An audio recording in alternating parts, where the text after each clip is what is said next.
Alright guys, this week's episode is on ELE 2. We decided to kind of mix around the order because ELE 2 is just popping right now. So the LL episode is coming soon, and for now, enjoy this one.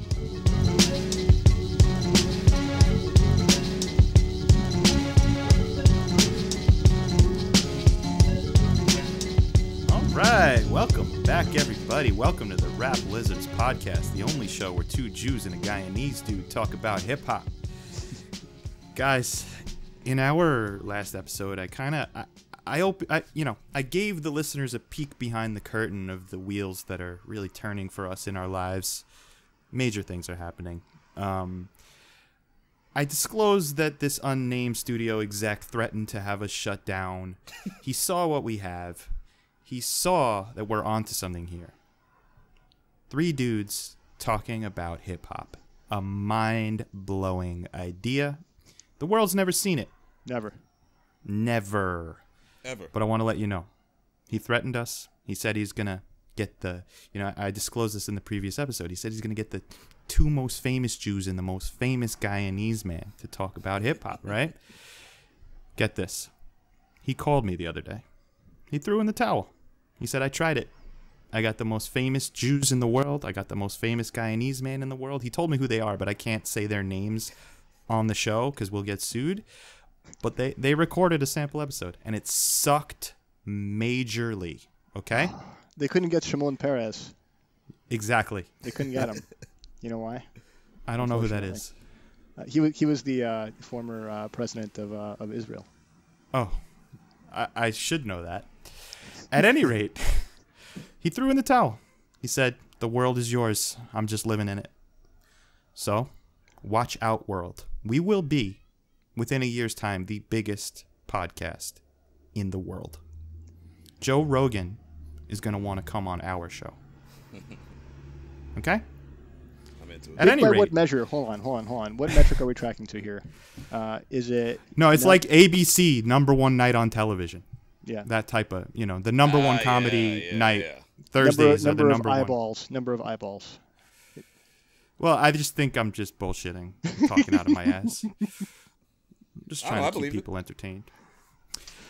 Anyway, welcome back, guys. If you're a first-time listener, the way our show works is 3 old buddies, myself, Benny, my man D, my man Gary.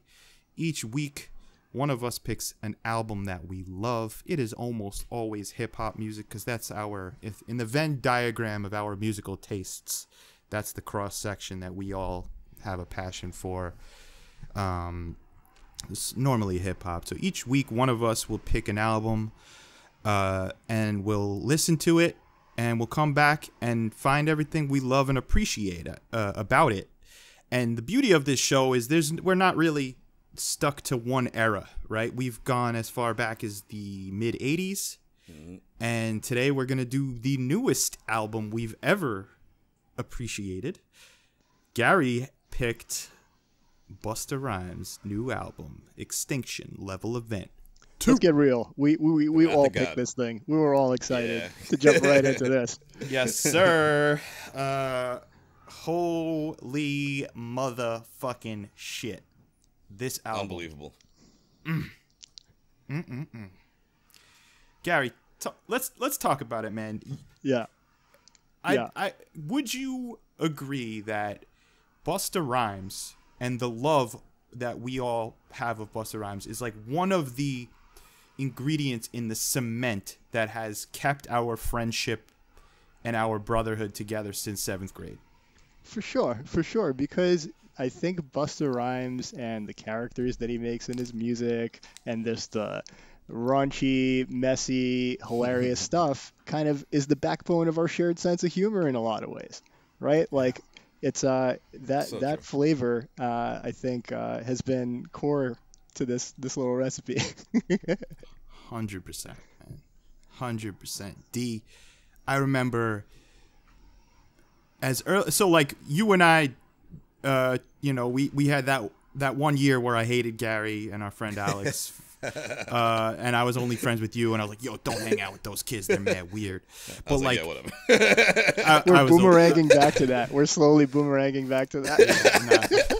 Now I'm the shithead. No, I was always the shithead.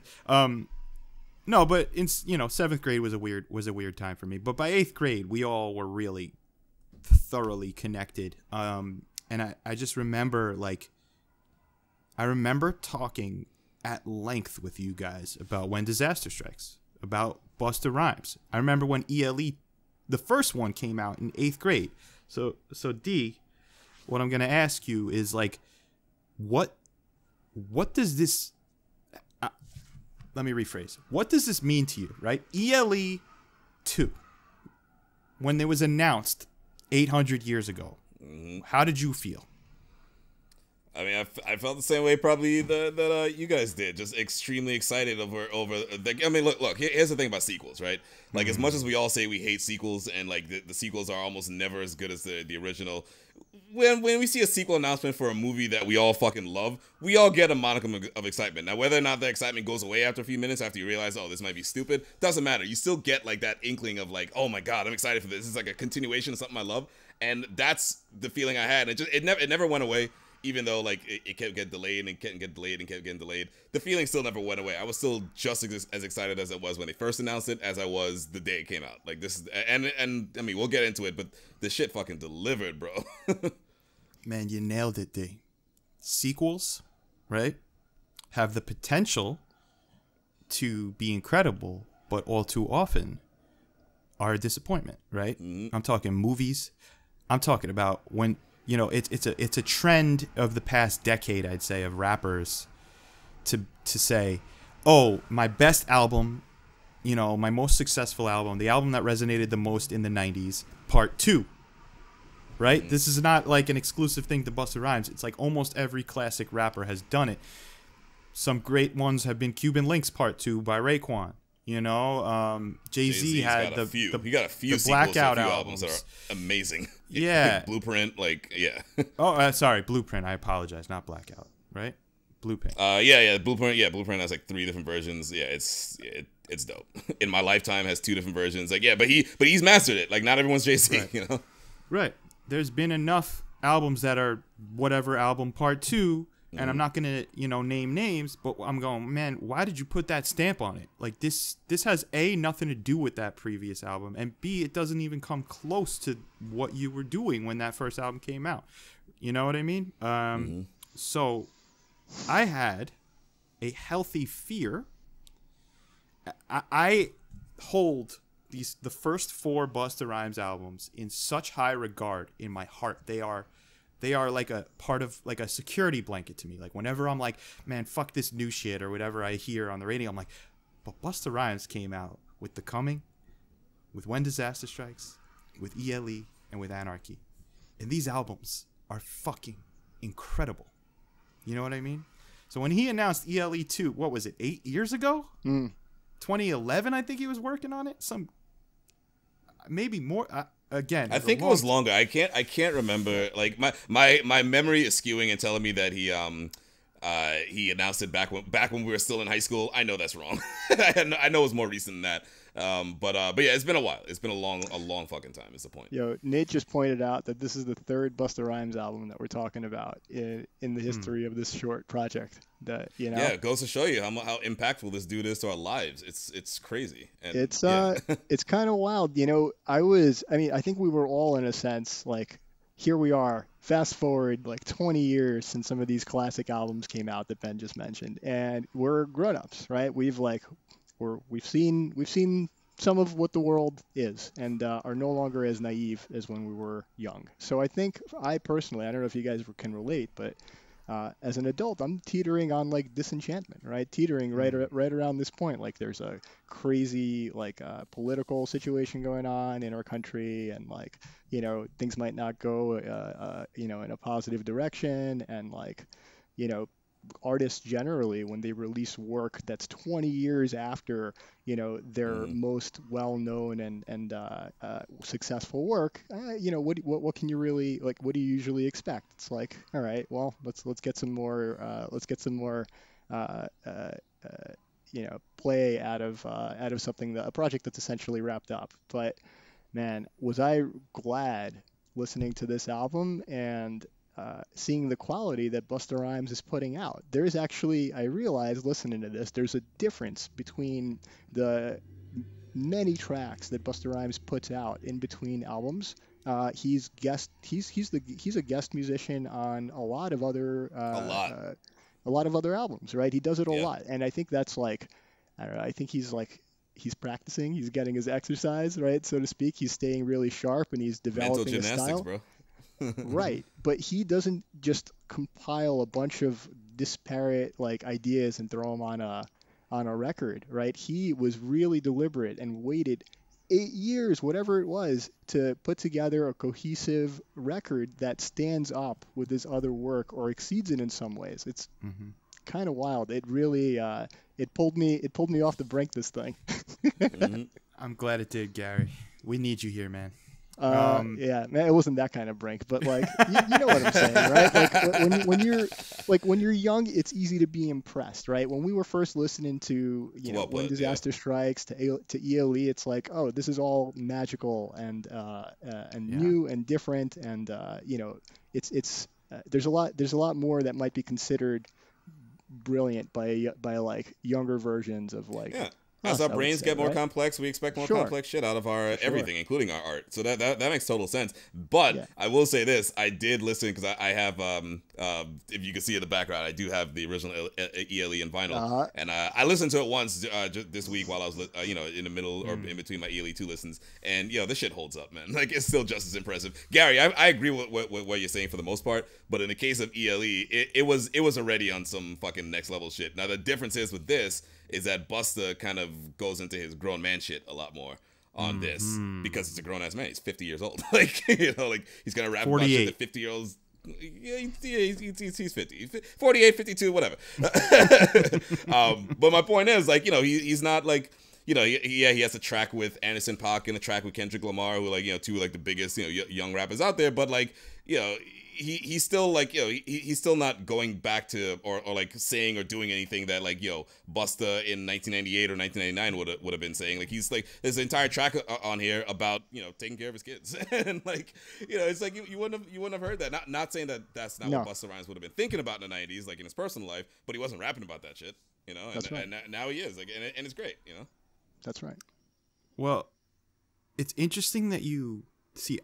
I did not listen to ELE 1 at all in this time listening to ELE 2. Because I was blown away and engaged enough in ELE 2 that when, I listened to a lot of different types of music. So when it was time for hip hop in my week, it was ELE 2. And we had a 2-week break between our last show. So it's been 2 weeks of the only rap album I listened to being ELE 2.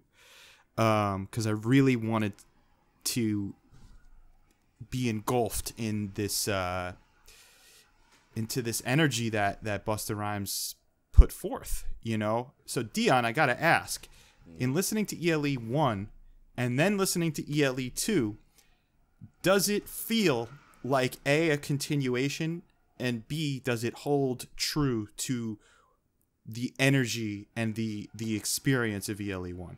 Yes and yes, and I mean, if you just even look at the track listing, I'll actually start with the end. Both albums end in extremely dark tracks, right? That like, and honestly, well, you know what? They also start with extremely dark things too. Like the whole point is like the end of the world. It's a cataclysmic end of what was the thing that the original I forget, but. So it starts with that, like that ominous brother over an over an uncooked grain of rice. Overcooked grain of rice. So and then this one starts that same like sort of ominous voice. The difference is back then, so here's the difference.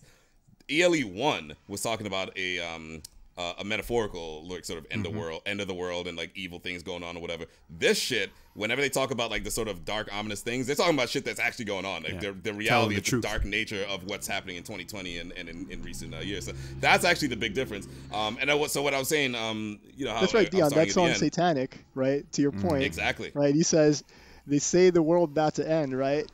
Let me get this shit off before it do."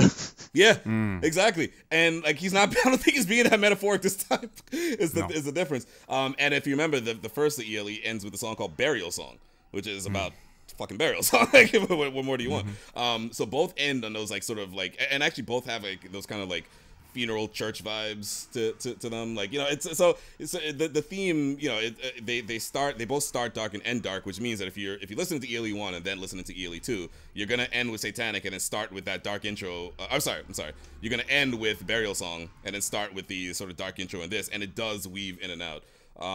It also has a few like tropes that Busta Rhymes does. He has like, you know, the one song with the R&B singer. He had Janet Jackson on ELE 1. He's got Mariah on this.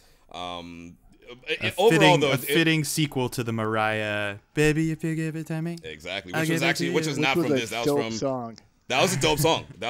Have you ever seen the video? By the way, you ever seen the video with Michael Jai White and then the Flip Mode Squad and it ends with like the last 30 seconds. It goes into the Busta Rhymes song "Call the Ambulance." You know what I'm talking about? It's like it's all Busta Rhymes like maybe about to cheat with his boss's wife, just like in Pulp Fiction, and he's about to leave and he thinks everything's sweet. And he gets surrounded by SUVs, and all of a sudden the song goes, "Call the ambulance, come and pick up the people." And then it just goes face to black. Yo, what the fuck happened to Busta? Anyway, I digress. But to answer your question, Ben, the overall vibe, and I recommend you guys, it's not going to take much because ELE is one of our collective favorite albums. So I recommend listening to ELE once in the next couple of days while ELE 2 is still in your brain, because I'm curious to see what you feel. But I definitely feel that the vibe and feel is very similar in ELE 1 to ELE 2. It transferred over, and also some of the production. This guy Knott's produced like 5 tracks, I think, at ELE 1, and another like 3 or 4 on this. And those tracks that he produces really it links your mind like musically to some of the tracks and some of the sections of ELE 1. So he produced the track on this with ODB, right? I believe so. Yeah. Slow Flow.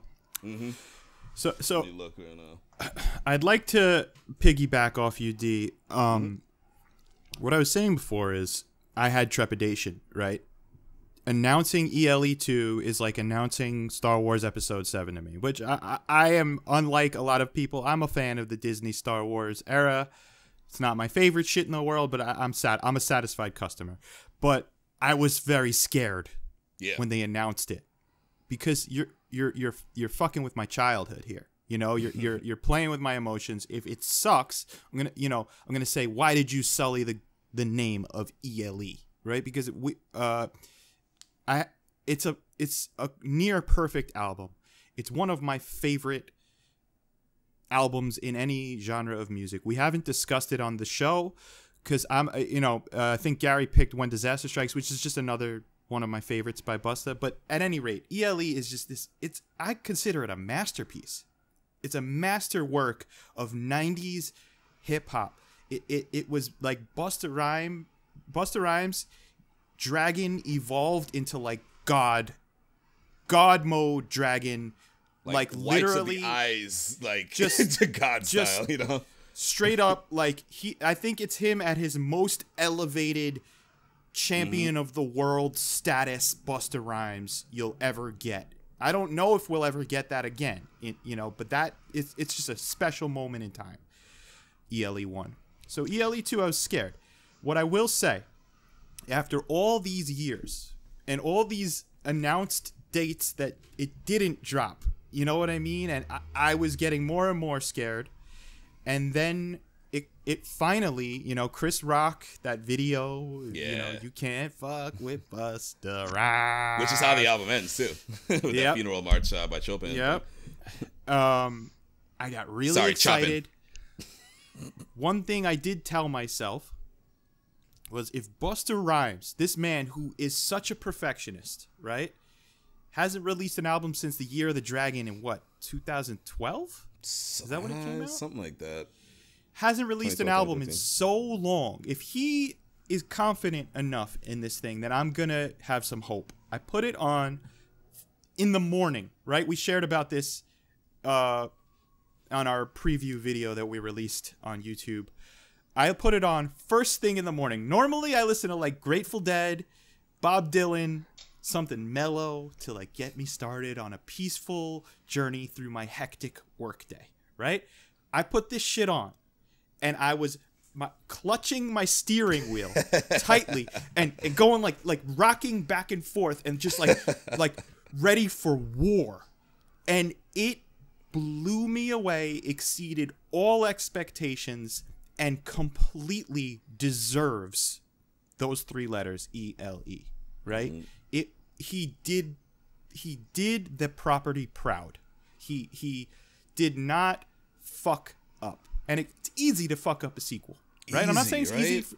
It's not easy for Busta Rhymes to fuck up. I'm just saying sequels are dicey territory. Well, it's actually, easy to disappoint. Ben, going off of that, part of me sort of disagrees a bit with, like, Busta is capable. Like, he had some albums in the middle of that I like all his albums. I don't love all his albums. Like, It Ain't Safe No More. Me too. It's a fun album.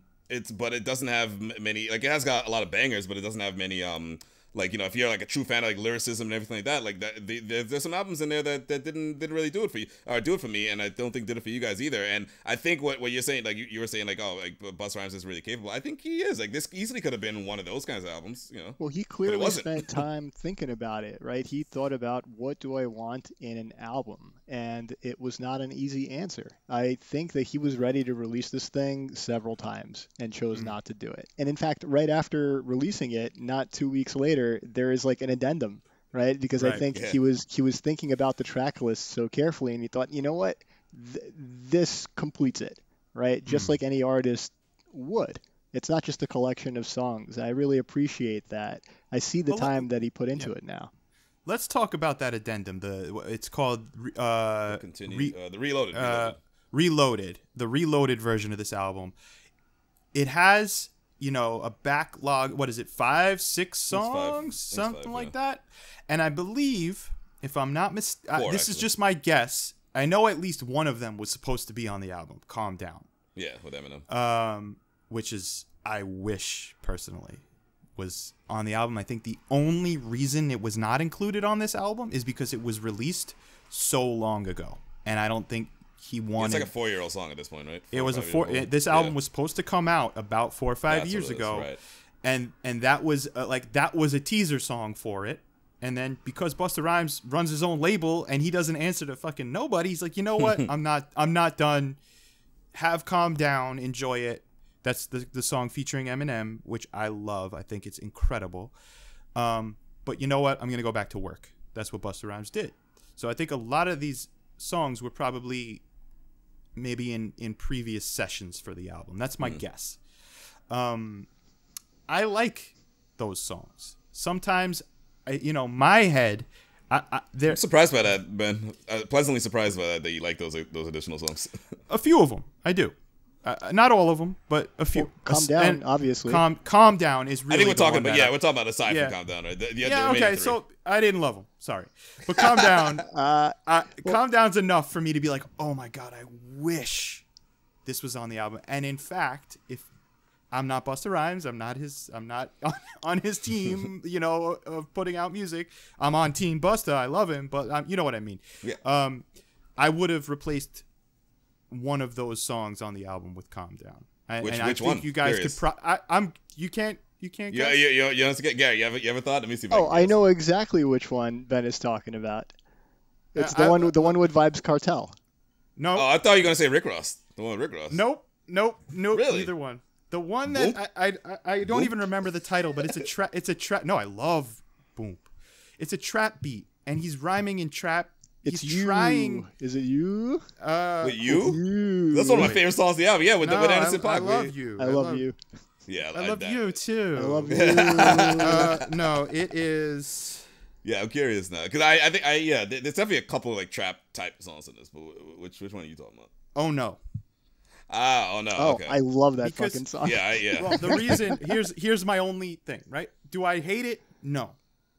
But it's the one song on this whole thing that doesn't feel like an ELE continuation of like what I think he really put a lot of thought into what was it about ELE, right? I'm not going to redo ELE, but I want to bring a similar attack, a similar approach, a similar form of energy, So this was a trap beat, and it was Busta Rhymes kind of trying to be a dragon in a trap pocket. Yeah. All right. And I don't love that trap pocket, and I don't love Busta Rhymes' voice on a trap beat, and that's just my taste. So Benny, Benny, Oh my God, Benny, yeah, let's talk about this. Here's a different take on this, right? Different Yeah. take, and like totally hear what you're saying. I happen to have a preference for this song. I thought it's one of the first songs that I actually got into and was like really nodding my head vigorously and like thinking, oh my God, this is something different. It slaps, right? So yo. I think that it.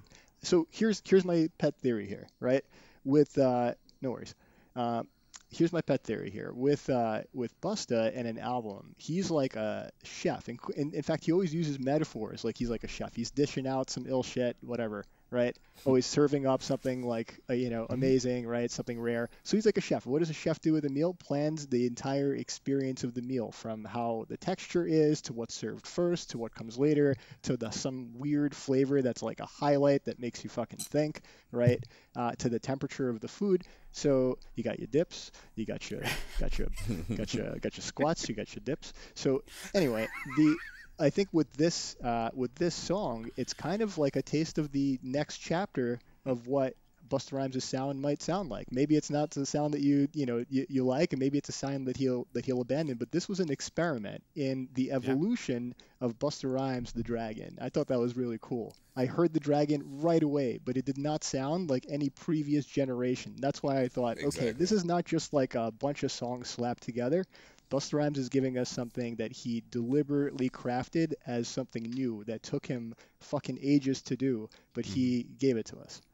And then also to add to that song, and Ben, I know what you're saying. Like I know you're not saying that you don't like the song. You're just saying you would, if you were to choose one to calm down, go in that place. But I do tend to agree with Gary. I look at it as like you use the word like attempt to make his Dragon style like sort of match with like this new wave trap. I think he fucking succeeded. I think not only did he succeed, I get mad. I'm like, yo, why is it that Busta can take a stab at this new style rapping and sound fucking dope? And why can't all these other kids sound like him? Like he's taking that style and he sounds fucking great.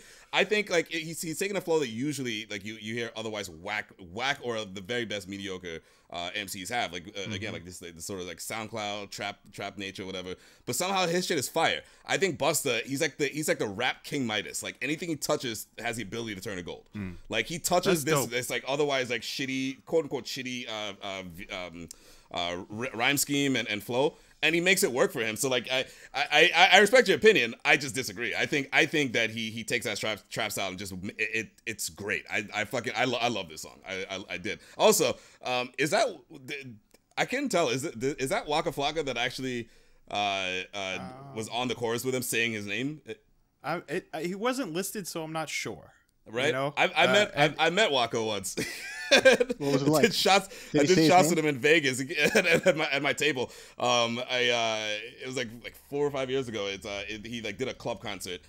Which if you ever been to a club concert, they're like 20 minutes long. It's like the guys get there, they get their table, they get on stage, they do like their 5 biggest hits, and they come down and go back to the table. I just read an article about it. Apparently Talib Kweli was in the audience, and he also had a table like probably next to mine. I have no idea. But Waka Flocka is the only reason I asked because like.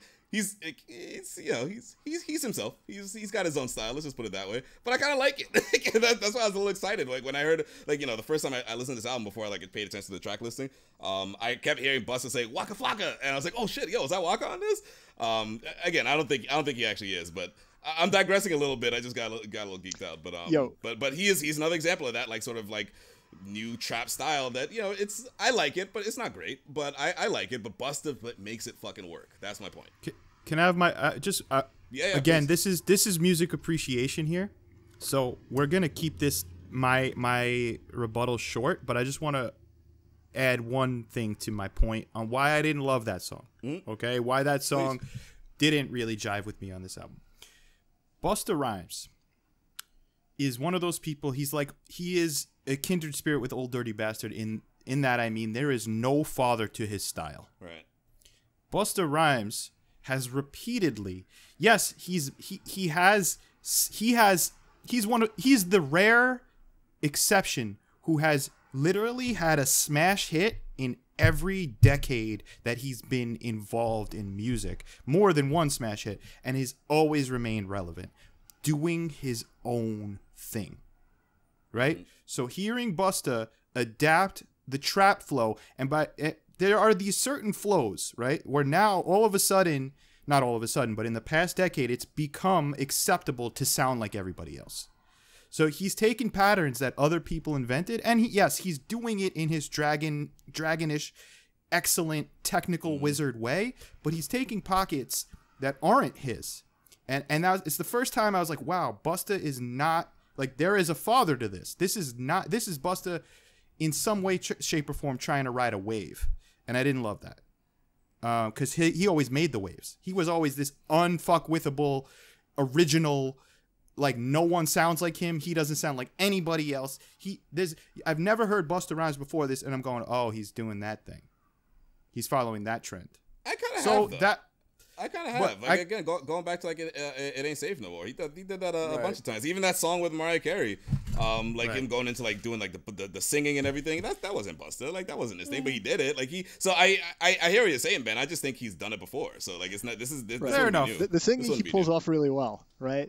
In both Mariah Carey, I mean, in the two Mariah Carey songs that one of this is dope. that we just talked about, right? This one and the one on was it ELE or another or a different album? And no, it was on. It ain't safe no more. Ain't safe no more. It was a 2002. mid 2000s. Yeah. That was so good. I'm a Mariah Carey fan. I had the number one CD and everything. Of all time, man. Love Mariah Carey. So maybe Absolutely. I'm biased, but that song was just dope. That was so. What's much your fun favorite to listen Mariah to. Carey song, Gary? Fantasy. You know, I mean, I just I go with the basic stuff. I go with the Mine is You'll Always Be My Baby. I mean, Always Be My Baby is great. The video for that was good.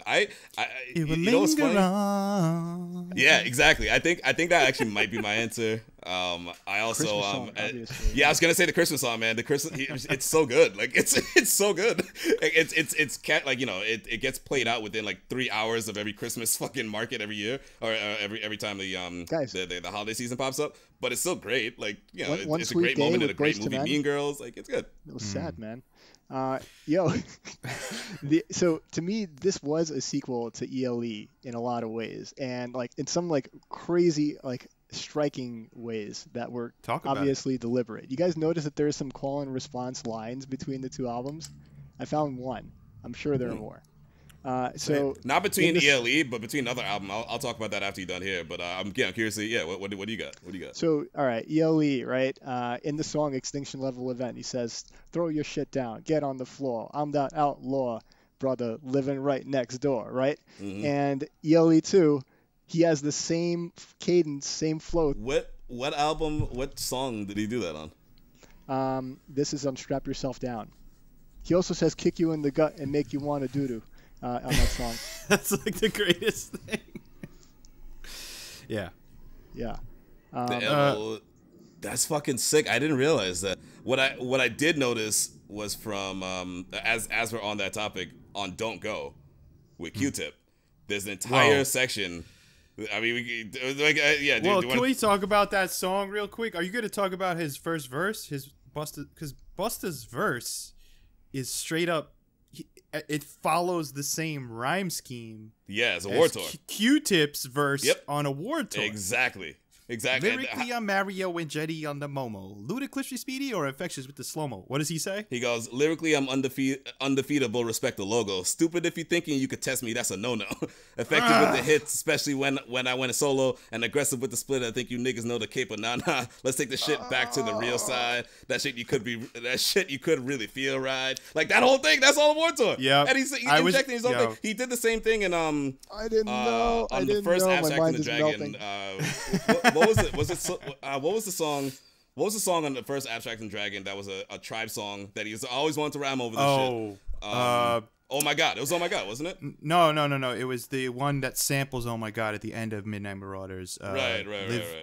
Live Through or something like that. Yeah, God lives through. God lives through. La la la la. He does something similar.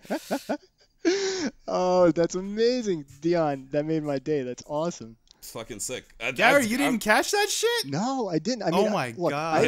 I was gleefully nodding my head throughout this whole listen, but there's like this kind of stuff is I have to revisit it for years to catch everything. With the Busta, like the thing is with the Busta album, he doesn't have any. It's not a concept album like the way that Undone by the Roots is a concept album.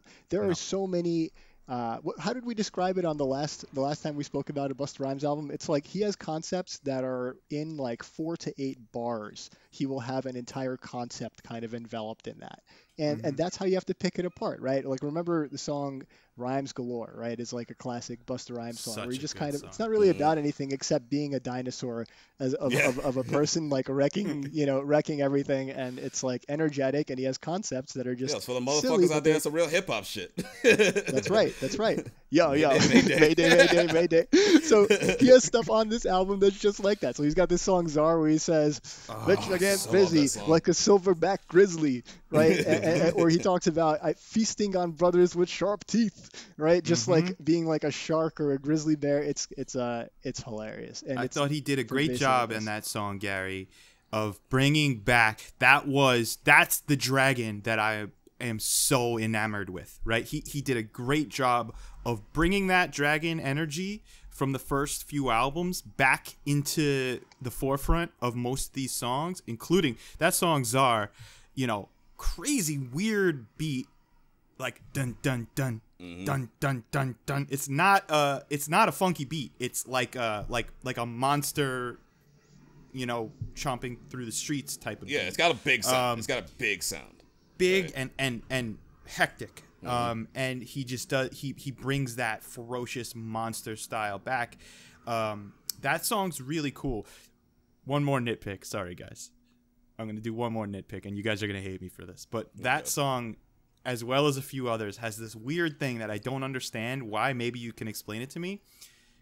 That song says featuring MOP. Yeah, Lil Fame. He reprised. No. I think he reprises part of his work. At least he's in the video. I think they just he's in the video. Sampled, he's in the video. I know, but I'm pretty sure it's just sampling Annie Up in the too. same way, like featuring Belle Biv DeVoe. They just sampled the song. I think it's paying homage to them. I respect the shit out of it. Well, the only reason, if I were to find out that in saying it's featuring MOP or saying it's featuring Belle Biv DeVoe, maybe those artists get paid more. Then I'm like, I get it. Let your people get paid too. But like featuring seems a bit misleading. Even like featuring ODB, like where did that verse come from? I love that song, but like, was it a verse that he stumbled upon, or did he plan on doing a song with ODB? Because that sounded like ODB from the 90s. Yeah, I bet they did it. I wonder if they did it together or not. I don't know. Featuring just is a weird. It's a weird word to me. Well, featuring. You bring up the thing about collaborated. You brought up the point about the royalties getting paid. It's similar to what Jay-Z and Kanye did with Otis. Like it's featuring Otis Redding. Right. Because they use his sample about royalties on the song, but I think it's a royalties thing. But in this case, like I honestly don't mind it because it's like this whole album is, or at least like half of it is like a tribute to '90s hip hop.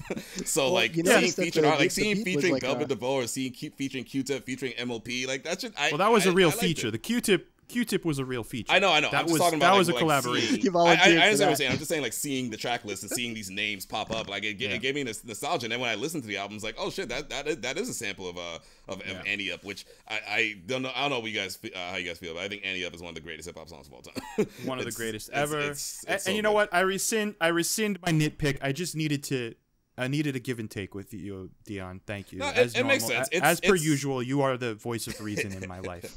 Without you, I'd be nowhere. Listen, let me with Czar, we talked about like our top 5 or top 10 or whatever pump you up hip hop songs before. We talked about Danny Brown's Old, and we saw it specifically the song Dope Song. And I was like, yo, that song is just like pure energy, ball of energy. Do you think this song at Czar adds to that list? I think it does. I think this immediately shoots up to one of the most energetic, like just like you want something to pump you up and just like throw on a car and like you want to go like fucking go kick someone's ass. Throw this song on, you're good. Right? I mean, yes, I think strap yourself down. Also, ass-kicking music is the genre this falls into. Yeah, definitely.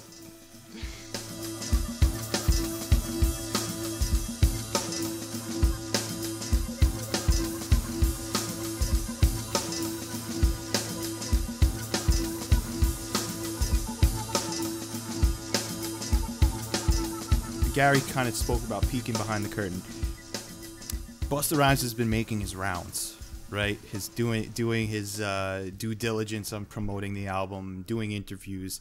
He had an episode on the incredible show Drink Champs, which is, if you don't know, if you're listening to this, you probably know what Drink Champs is. But Nori, the like fucking hip hop legend, right? Decided several years ago what?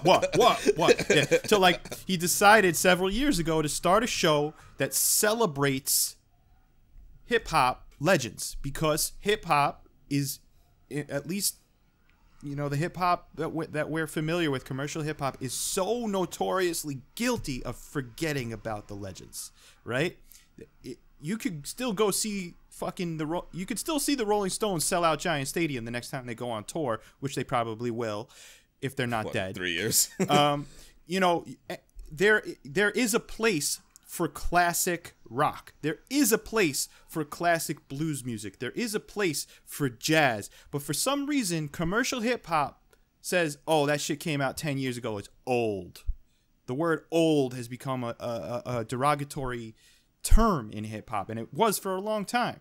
Nori is one of the people championing, let's celebrate these people. Let's talk to these people. Let's big up and clap for the people who laid the groundwork.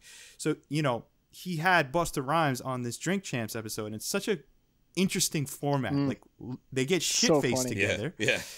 And the walls come down. And similarly, like Hot Ones, you know how Hot Ones, like, as the sauces get hotter, the questions get a little hairier, and the responses get a little more the walls come down, and they're a little more unhinged. Loved it. Unhinged. There's before you go, there's yet another podcast that does the exact same thing, Hot Boxing with Mike Tyson, where it's weed. It's Mike Tyson and his guests, and they smoke, and as a great podcast. Great interviews, 2 hours each. It's but similar thing. The walls break down as they go along, because you know, they're either drinking or eating hot sauce or smoking weed. Like that's like, you know. Yeah. That sounds amazing. You know the guy who did Super High Me? Oh, yeah, Morgan, dude.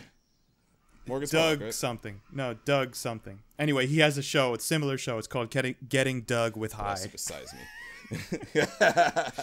Anyway, I digress. Drink Champs, it's an interesting format. It's a very cool show. And there's a 4+ hour sit down, chopping it up, Busta Rhymes and his truly, truly personal old friend, Nori. And I loved that interview. I didn't finish it yet because it's 4 hours long, but I've been listening to it intently with the free time I have when I'm not listening to ELE2, and I love it as much as the album. Why? Because you get to hear this man who I idolize, who I just have nothing but respect for. You get to hear him just talk about shit in a very... The walls aren't up. He's not being Busta Rhymes on MTV. He's not being Busta Rhymes on some media circuit. It's him and his friend. He's not being Busta Sensei. Right. He's not being Busta Sensei. It's as close to Trevor Smith Jr. as you can get, right? And hearing him tell these stories, did you guys get to the part where he's talking about recording with Janet Jackson? No. I actually didn't get a chance to listen to it at all yet. I was listening to the Van Jones one first. I highly give us the recommend. Cliff Notes. He's talking about long story short, like he's talking about recording the song that he did with Janet Jackson. Gonna make your body, you know. That wasn't a first ELE. They had to record it at a neutral recording studio in the middle of America, far away from everybody, because Janet Jackson is straight up royalty. Right. She didn't want any media, no one knowing about Janet it. fucking Jackson. They rented out the whole studio. Busta recorded his shit in one studio, and Janet recorded her shit in another studio. Oh, wow. They weren't together. Wait, I thought they did this in a room covered in tinfoil. No. Well, that was the video. No. Okay. So I'm talking about the song. I thought that's how they recorded the song. Yeah. I thought they were wearing those outfits. And he's like, That's yo, how music industry works, right? He's going, I did my research. I knew what flowers she liked. I knew what scent she liked. I knew what candles she liked. I decked it out. I made sure she was comfortable. This is royalty. You heard him fan out on Janet Jackson. Janet Jackson, yeah. There's some Jackson tracks there's- on this album. Yeah. Aren't there? Michael. Oh yeah. The Kendrick song. Anyway, highly recommend spending some time with that Drink Champs episode, even if it requires several listens. It's really remarkable to hear Busta Rhymes, But my only complaint is as they get drunker, Nori just keeps cutting him off and Busta's about to tell this crazy story and Nori just cuts him off and it gets kind of frustrating. Honestly, Nori, whoa, they're getting drunk. Sounds like that's part of the magic. I want to watch that whole thing. It's 4 hours long, so I'm just psyched to watch the whole thing. I admire what they're doing. It's like watching both Godfather 1 and 2. I admire what they're doing. It's very cool. It's very cool. Can we talk a little bit about some of these kind of songs that were released before the album came out, some of the singles, and kind of where that was steering our mindset and where it ended up, where it started, where it's and where it's going, right? So, Don and the Boss. Can we talk about that? Didn't love that song. All right. I didn't love it at first either. I want to talk about my journey with this song. So, Dion, tell us what you loved about it. It's fucking dance, like it's dance hall, man. Like it's Vibes Cartel. It's like it's been making music since the fucking 90s. Like it's that classic dance hall style that Busta then, who's he's done it before, like since his early albums. Like he'll dip into his Jamaican roots every now and then and just bust out this ridiculous reggae verse. He does it here again. I guess it's just another banger. Like this album just has a bunch of different bangers for various reasons, but. I don't know. I really like this one. I see why you wouldn't. I guess it's kind of clubby. It's not that I don't like it. I actually, it's good. But again, it was another one of those songs that took me out of ELE mode, and that's okay. It didn't feel in continuity with the vibes that he was laying down. Although you could argue, like on ELE 1, he had. Is that the one he had with Ozzy Osbourne? Yeah. Or is exactly. So he's done it in the past. Whoa! Yeah, exactly. Although that was a little more in line with Destruction. Anyway. Right. So I heard the song. I'm not a big dance hall listener, right? And I didn't know who Vibes Cartel was before, and I knew nothing about the context here. And all right, fine. So he released a song that is, sounds like it would be Busta Rhymes featured on somebody else's album, right? Like some of the work that he's been putting out, just kind of where he's experimenting or just keeping it going, but not necessarily part of a cohesive album where he intends, hey, I want this as part of the album. This is a piece. This is a flavor and as part of the meal. And then I read up about Vibes Cartel, and then I get it. I get it. I get it. I get why it exists, and I'm so excited to talk to you guys about my journey with Vibes Cartel. Talk about it, man. So first of all, I'm listening to the song, and I'm like, all right, he's not saying anything very interesting, right? It's just kind of he has some interesting kind of twist to the tongue there, like the flow is interesting.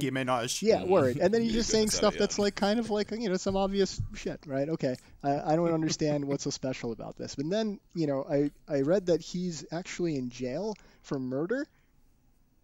Oh, that's good. I did not know that. So this guy is in jail and he's recording on a contraband cell phone potentially. That's how he's recording music and putting out music these days. Or maybe they recorded this before he went to jail. But if what I read is correct, and this is based on Wikipedia, this guy Vibes Cartel is a popular dancehall artist in Jamaica, right? So he does he makes parties bounce. His music is what's behind the Jamaican dancehall tapes that you could buy on DeKalb Avenue. Right, exactly. I've been hearing this guy's name since I was a kid, man. He's been around. That's right. That's right. So I haven't, and I'm hearing this now. And also, this person was really famous for being a dancehall artist to the point where he had a reality TV show that was well, context. It was banned in the country of Guyana because, quote, National Communications Network of Guyana banned Vibes Cartel from the airwaves, the first such action against a specific artist.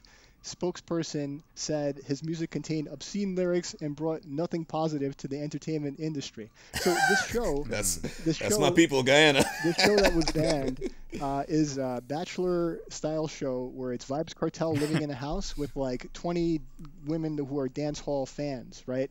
And if you watch like 15 minutes of it, it's people who are like just drinking themselves under the table, and it's just outlandish from the moment it begins. And it's Vibes Cartel talking very seriously about his thesis for who he wants to meet in this environment, you know, in his like. So it's like Rock of Love and Flavor of Love. You know, I was it's like, yeah. So yeah. here's what I was gonna say. Here's one thing I'll say to that. It's like, obviously, yeah, it's like funny with it. And I know Subversion is like kind of like a more fucked up version of these other reality shows. But Gary, exactly what you just described, what the show is to the T what all of these American dating reality shows are. On every one of them, it's a pile of people who are ridiculous. They feed them booze from the very beginning, and then they just go on to have ridiculous conversations and interactions with each other. It's no different than The Bachelor. Yes, and just like ELE2 is a hip hop album, and it's a Busta Rhymes piece of artwork that he's putting out. I think first of all, the show was called Teacher's Pet. So he's like the teacher. It's Teacher's AS, Teacher's Pet, and like, you know, you got all the students is like, you know, you got all these like from all over the world. You've got these dance hall fans living in the house with him. Very funny. The thing is, it's like this is a crazy character, and the thing about Busta Rhymes' characters is that they are. I mean, the character Busta Rhymes in When Disaster Strikes in ELE, he's like a badass criminal type character, like just kind of living within the confines of society, but like really just on the margin, grudgingly living within the confines of society, and just like finding ways to live like a superhero while being a mortal man, right? And this person, Vibes Cartel, and whatever they were living like, and this is a younger man obviously, but like living the Busta Rhymes lifestyle in this in this Teacher's Pet world, and then ending up kindred spirits. I mean, you know, deserved or not, who knows, like in jail for murder. Crazy life for this guy. So I think Busta Rhymes including it on the album was like a definitely deliberate. Whether it's a great song or not, ended up being a song that I enjoy, but like whether or not it was super enjoyable, it's a gem. I agree. Like that shit, that hook gets stuck in your head. Like the me gonna sell young, like Nicky. But I guess that's great, man. I love it. I have fun with it. I'll be honest. I have fun listening to it. I don't hate it. I'm not. This is not like that the trap song that I'm but not. Even a fan beyond of. Like what it actually is, this might be. I mean, we should research this and clarify in the next episode or next recording we make. But like, did this guy actually record this in jail? It's just such a special piece of the meal that is this album. It's like, been done. You know, hey, how are the mashed potatoes? Like, mashed potatoes are pretty good. How are the mashed potatoes if you knew that the fork was found at the bottom of the ocean that you're eating it with? Right? Like, these are now some special mashed potatoes. That's well put. Well, Gary. of those first few introductory songs, Gary, I say the one that made me most excited was the one that came out last, the one with Kendrick. Yeah. I mean, that shit, that song, that Jackson 5 sample, Kendrick's verse and Busta Rhymes' verse, that's a song that's going to be remembered for a long time. Busta Rhymes has some bars on that shit that sums up how I feel about the man. You know what I mean? When I stomp, Dion, do you have the? I gotta pull those lyrics up. But when he talks about, you know, when he stomps, he shakes the ground. When he leaves, even his shadow has a sound. Yeah. Oh, that's I actually wrote that down. It's when I arrive, my theme music got a pound to it, and when I leave, even my shadow got a sound to it. Yo, it's one of the best two bars on the album. You know, squishy face bars where you go, yeah, the gas face. that was a squishy face. My face got mangled when I heard that shit. I was like, my god! And then that's the thing that leads into that crazy like fast paced Busta shit that like just for like 20 bars just goes into just nonstop. It's a great song, great production. The whole album, right?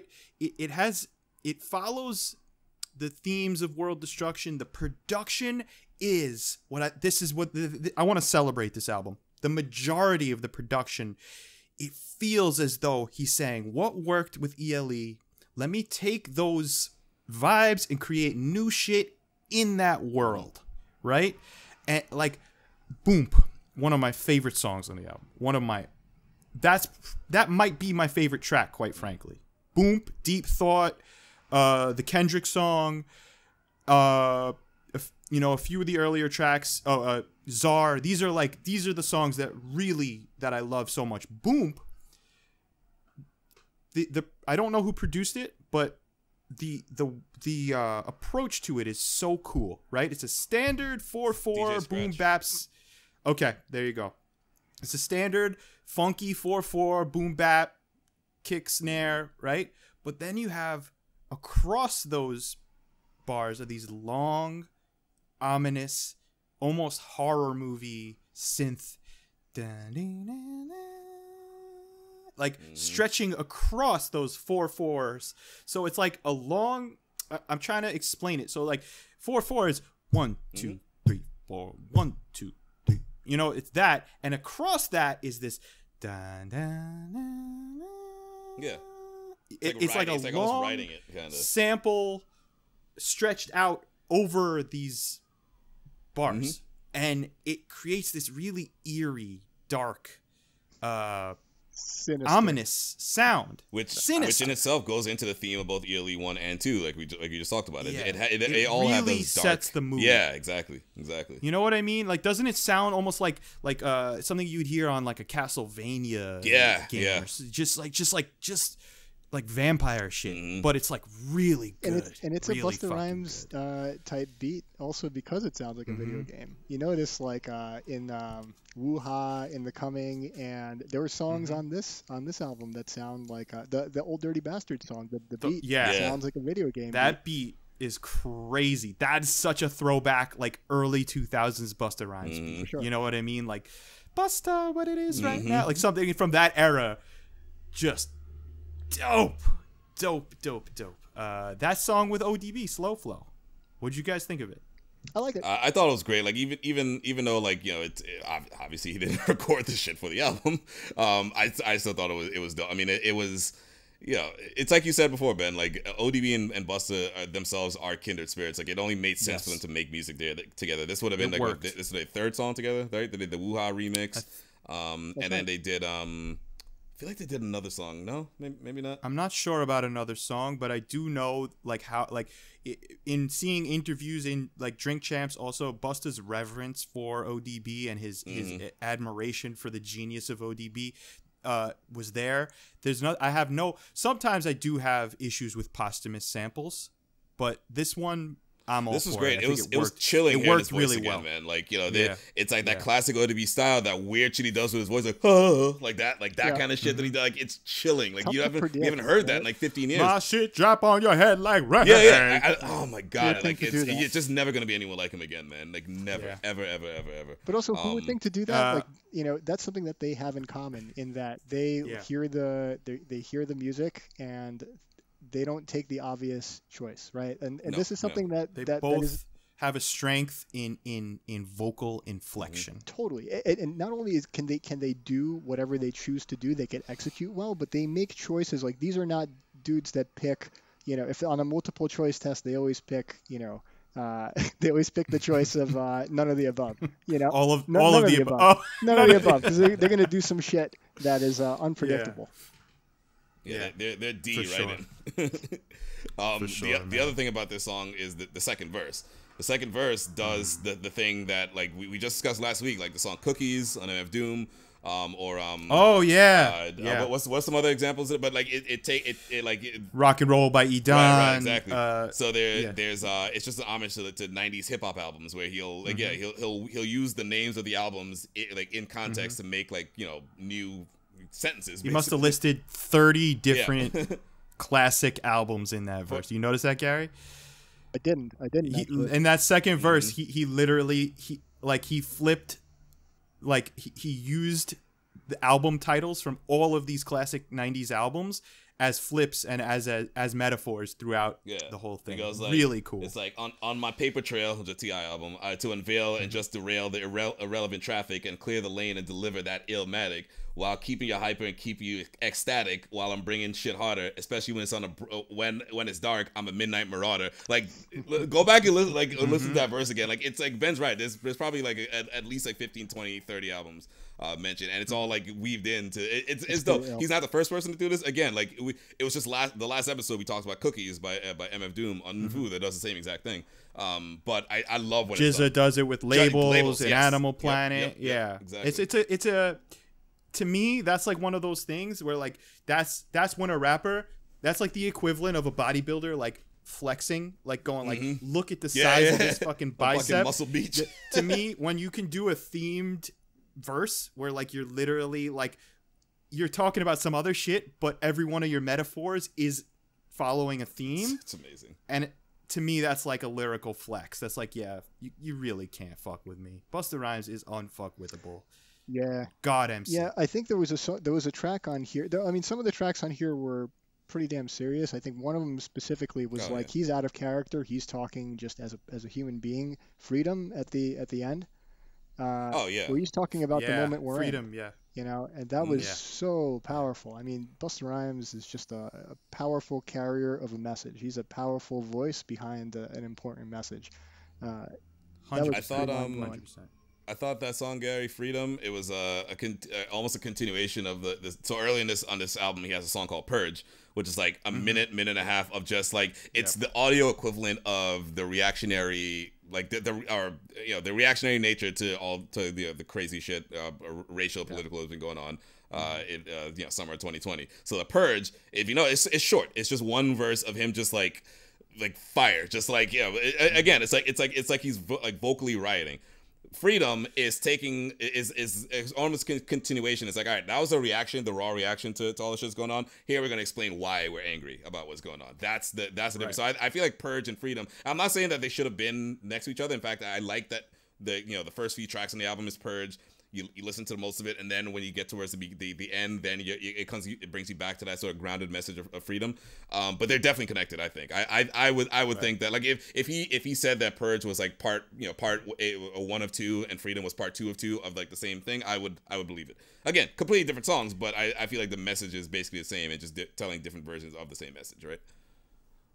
Totally. I think those songs and a few others, including ELE2, the Wrath, the song with Minister Farrakhan. What you got here was this was Busta evolving. Yes.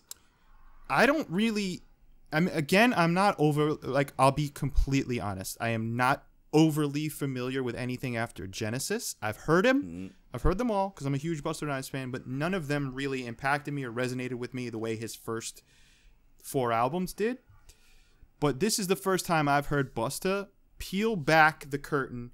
He is delivering rhymes in a dragon voice and in a dragon energy, but they're not comic book he's not walking through brick walls and hijacking shopping malls. He's literally he's being honest.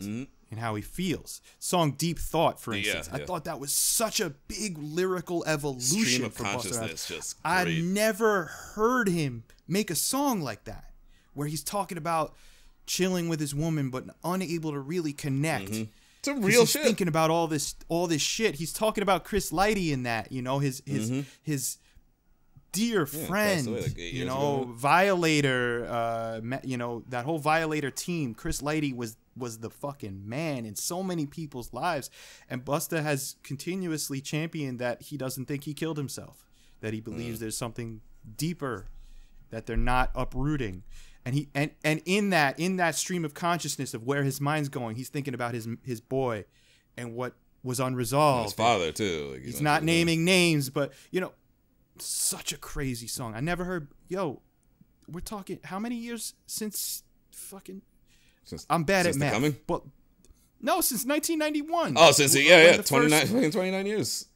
29 years later, and the man is still growing, evolving, and becoming better. That's some next level Busta Rhymes shit, storytelling, narrative. And going off of that, the song Best I Can with Rhapsody, I also thought was like a beautiful song on the album. And that's him. Like, I don't know how. Like, I don't think it's autobiographical. I think this is just him playing a role, just like he did in the Heist. And for her too.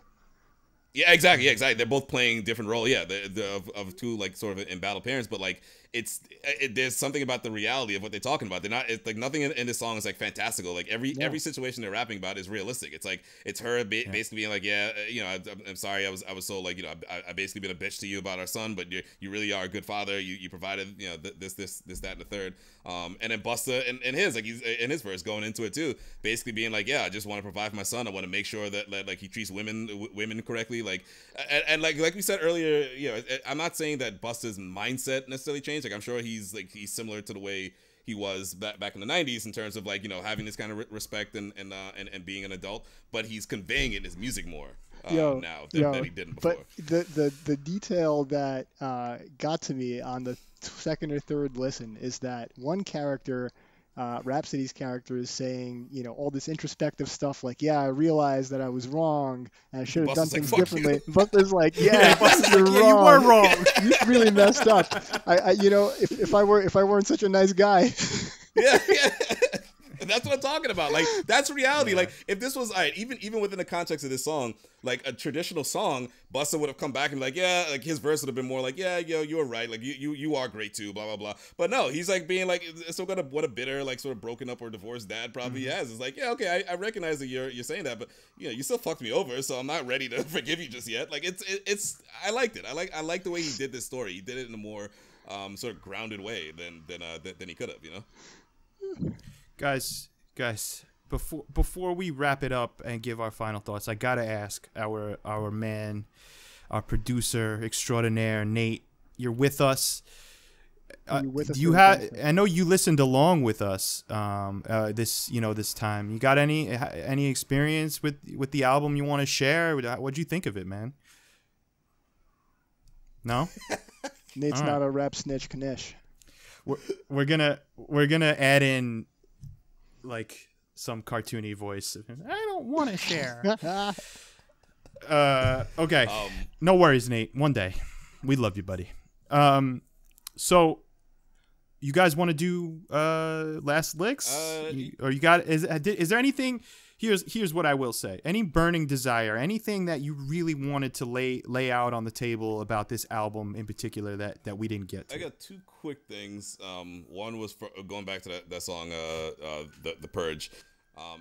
On his first, I think it's the very first line, Busta goes, I know you don't want this really, but like the way he says that, I know you don't want this really, but I don't know, maybe this is just me like really like digging deep, but I thought that was kind of an homage to Tyler the Creator.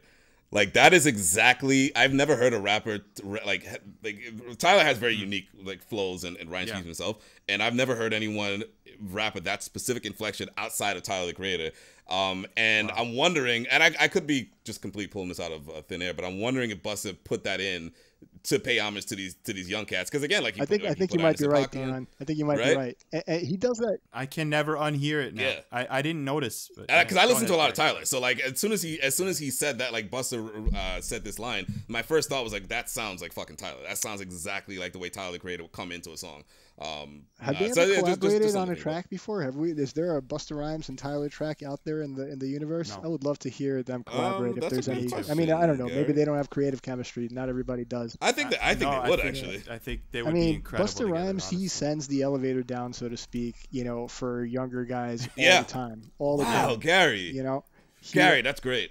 Yeah, I mean, he really does. Like the song with musicians I never heard of, personally, right? Because like I don't. Which song? I'm thinking of you, for example, right? With Anderson .Paak. I never heard of Anderson .Paak. It was like a younger guy. Obviously, he's like dope. Awesome musician, very popular in his own right. But like that was awesome, right? He finds people that he could pair with, which is not easy to do if you're Busta Rhymes, right? It's like being Al Pacino on the screen. Like nobody really holds up next to you. It's like, oh, that guy's acting. You know, you have to find people that could hold up with that kind of energy, and Anderson .Paak's frantic yelling in You was awesome. It worked really well. Anderson .Paak is dope, by the way. Give him a shot. If you ever hear, so like he's one of those like new cats that are just like, yo, give him a chance. Give him a chance. Yeah. He's got that Dr. Dre stamp, right? Like, he's dope. And good producer too. Really like he's one of these like jack of all trades, similar to Tyler, honestly. And then back to another thing with that song Purge, just going back to what I was saying about it, like talking about current events, like just the way it punches in. It's like, sorry country, I know you don't want this really, but till we get some justice, we fucking every city up. Drastic measures is urgent. The city burn like Philly blunts. Crazy like we jumping off the little yellow mini bus. Yeah, like that's it. Like that's what I'm talking about. That's like talking to like a whole, you know, a demographic of people that be like, yo, we ain't taking this shit no more. Like this shit's getting serious, and like this is why we have this thought. So I thought that was like a punch of a fucking first 4 bars. Like that was fucking great. It sounded like it could actually be a Tyler verse. Tyler does this voice once in a while where he does it's like super deep and kind of slow and like close to the microphone, as Busta Rhymes does in his own very different way. It totally is homage to Tyler. I think you're right, Dion. Agreed. If not an homage, then at least informed by. Yeah. You know what I mean? At least like inspired by. But you're totally right. I see it now too, and I'll never be able to unhear it. That's really sharp listening. I guess the point that I wanted to bring up that we didn't talk about yet so much is Chris Rock. The choice of Chris Rock and what Chris Rock stands for, and the era of our lives that Chris Rock informed really, really coincides with. There's a pretty big Venn diagram overlap there with knowledge and wisdom that Chris Rock dropped right around the time of ELE the first, and continues to, right? I mean, Chris Rock is a prolific guy too. And the Busta Rhymes philosophy of life and the energy of this album, right? Like I think when did Bigger and Blacker come out? I think Bigger and Blacker came out around like right around the same time, right? Yeah. Anyway, I thought that was really cool. I think Gary, I think you're right. I think Chris Rock has now elevated himself to being one of the greatest hype men of all time with this single performance on this album and like the ads and everything leading up to it. Like how could you not? Like it's Chris fucking Rock. He's my favorite one is when he's like, God MC. You know what I mean? When he calls him a God MC, I'm like, yes, Chris, we're sharing a brain, man. The only other thing I wanted to bring up, it has to do with something we talked about last week. So Ben, remember last week when we were talking about food, and on the song One Beer, you pointed out really like brilliantly that the entire drum beat is just a drum fill. They do it again here. The song Out of My Mind, which samples the Belle Biv DeVoe song Poison, that entire beat, if you listen to it, is just the drum fill from Poison, but like made into its own beat. Listen to it again. Like it's just funny that we had back-to-back albums where a song does this. Because like you said before last week, you're like, yo, I've never heard another song that did this. And now 2 weeks later, 2 episodes later with us, we have 2 albums that have songs that do it. But yeah, I thought that was great. Another banger on this album. I mean, Poison, like if you're a 90s kid, like obviously Poison's Poison. It's fucking dope. So good. And the fact that he made not only made a beat out of this, out of that song, but again, like he used the drum fill. Like he made the drum fill into a beat. Like I can't express how fucking impressive that is, and this like how like you know how good that is to hear. So yeah, those are the only 2 things I wanted to mention. Just the Tyler thing and the Poison drum beat thing. I guess for me, my closing thought on this album is that it can't really be a closing thought. Like Busta Rhymes albums like this one, clearly a classic Busta Rhymes album, have a really long arc for me. And I'll just like Anarchy, just like ELE, just like the Coming, I'm going to be probably listening to this, and we all will probably for decades, right? And just like finding new ways to appreciate the tracks that we couldn't get into at first. I think everything on this album is deliberate. It's here for a reason, and I'm excited to keep nodding my head to it and have some epiphanies in down the road a couple of years about this album.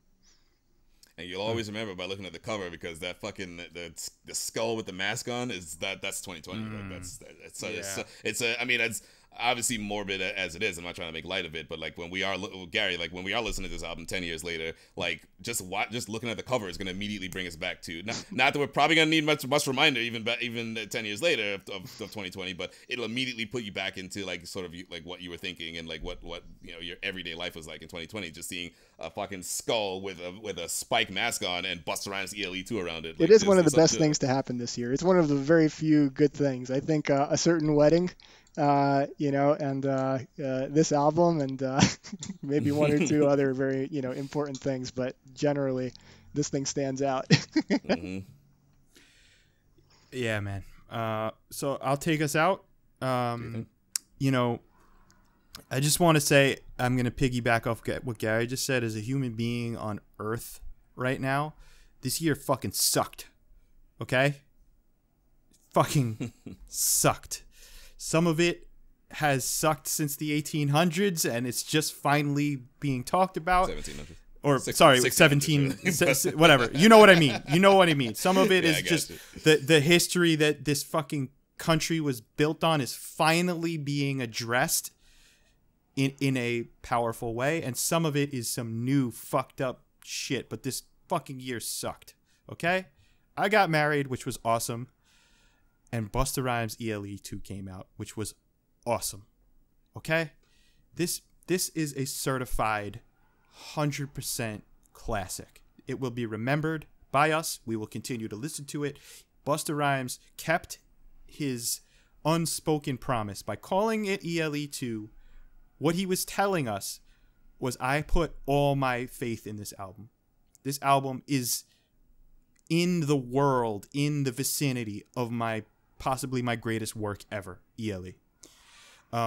And this album knocked it out of the fucking park. I absolutely adore the production. I adore his bars. I adore his features. Couldn't be happier. It's such a good album. You know, every once in a while we have those shows where maybe I'll suggest something that you guys aren't in love with, or, you know, vice versa. And those are good shows too. Those are the nuanced shows where we have to find common ground. But I think we all are just blown away. I'm blown away that this man has been so relevant, and his mystique is so carefully cultivated, right? He doesn't blast you with an album every year, right? He's calculated. He took his fucking time, right? Let's talk, let's look at the past few years. We got that Q-Tip mixtape with Busta Rhymes, incredible. We got the sequel to that, The Return of the Dragon. He has a song with MF Doom on that. We could all start yelling like Chris Rock right now, listing out the ill shit that Busta Rhymes has done. Let's just yell it out. He's been in God mode. Busta Rhymes, this was not his first. Yes. I tell you, whites of the eyes, backwards, God mode, like Raiden style. Yeah, he's been in God mode. He's been in God mode for the past few years with those mixtapes and this release. He hasn't put out a dud, and it's incredible, and I'm so happy with it. And I doubt he'll ever hear me say this, but I just want to put it out there. Thank you, Busta Rhymes, for being you, for being so incredible. Thank you so much for releasing music in an era where I really don't like most of the music being released, that I'm just blown away by. Hell yeah. So you guys, I did not have a pick in mind this week. I totally forgot to set up a pick, so I'm going to call an audible right now, if that's okay with you. Do it. We're going to talk about Beats, Rhymes, and Life by a Tribe Called Quest. Yeah, dude. It's a sin that we've been doing this show for this long and haven't spoken about A Tribe Called Quest, and I want it to be a nuanced conversation on one of their Redheaded Stepchild albums that I adore. Love that album. I don't know why it gets the flack it gets, but we're gonna talk about it. I fucking love Beats, Rhymes. Excellent. Okay, you heard it here first. Go listen to a classic Tribe Called Quest album, Beats, Rhymes, and Life. We'll see you here next time. Peace. Peace.